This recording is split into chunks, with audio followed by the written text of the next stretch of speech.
मैं आपको सुनाने जा रहा हूँ सौतेली माँ। मोहन बचपन से परिवार वालों में सुनता आया कि उसकी सगी माँ को टीबी हो गई थी।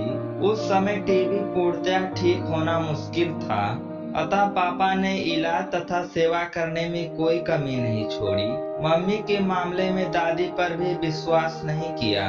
सब काम खुद ही करते, लेकिन वह माँ को बचा ना सके। मोहन के तीसरे जन्मदिन पर उसकी मम्मी ने अपनी सहेली को बुलाया और पापा के हाथ उसका हाथ थमाकर सदा के लिए गहरी नींद में सो गई। फिर कई महीने पापा खामोश रहे, बस जैसे वो बच्चों के लिए ही जिंदा थे। आखिर उनकी दशा देखकर दादी ने मम्मी की सहेली से शादी करवा दी। मोहन को अपनी माँ की शक्ल तक याद नहीं, लेकिन उसकी नई मम्मी उसे इतना प्यार करती थी कि वो उसके बगैर एक पल नहीं रहता। बाहरी अनजान लोग ऐसा प्यार माँ बेटे में देखकर अंदाजा तक नहीं लगा सकते थे कि वह मोहन की सौतेली माँ है। उनके परिवार वाले कहते, मेरा एक बच्चा अपनी कोख से भी पैदा करना चाहिए। बुढ़ापे में कोई नहीं पूछेगा, अपने पर ही लोग भरोसा नहीं करते।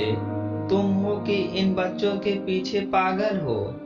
और वह कहती, दुनिया में सुखी जीवन के लिए एक बेटा और एक बेटी होनी चाहिए। भगवान ने मुझे दोनों पहले ही दे दी है, फिर बिना वजह पलटन बढ़ाने का क्या फायदा।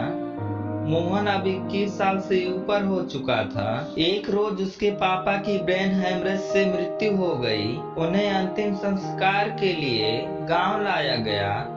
13वीं पर सब रिश्तेदार आए। सभी मोहन से बड़ी सहानुभूति दिखा रहे थे। सभी उसे अकेले में ले जाते और कहते, बेटा मकान दुकान अपने नाम करवाने के लिए कह देना, वरना सब कुछ इस औरत के नाम हो जाएगा। इस औरत की अपनी संतान तो है नहीं, सब बेचकर या भाग गई तो तुम भाई बहन क्या करोगे। इस परिवार ने दुख सुख में कभी भी नहीं पूछा। आज सब इतने ही तैसी कैसे हो गए, मोहन की समझ से बाहर था। कोई इसे गांव की जमीन के विषय में पट्टी पढ़ाने का प्रयास करता, तो कोई माँ से नाता तोड़ने के लिए। आखिर पगड़ी रस्म के समय मोहन ने सबके सामने कहा, जिस औरत को तुम सब मेरी सौतेली माँ बता रहे हो, वास्तव में मैं उसे माँ नहीं मानता। वहाँ उपस्थित सबके चेहरे खिल उठे। तब मोहन ने कहा, मैं उन्हें अपना सब कुछ मानता हूँ और आज से अपने पापा मानता हूँ। आज के बाद मेरे सामने मेरी माँ की बुराई अर्थात मुझसे संबंध समाप्त करना। 500 से अधिक आदमियों के बीच मोहन ने जब माँ को गले लगाया और माँ ने उसके कंधे पर सिर टिका दिया तो सबकी आंखें नम हो गई।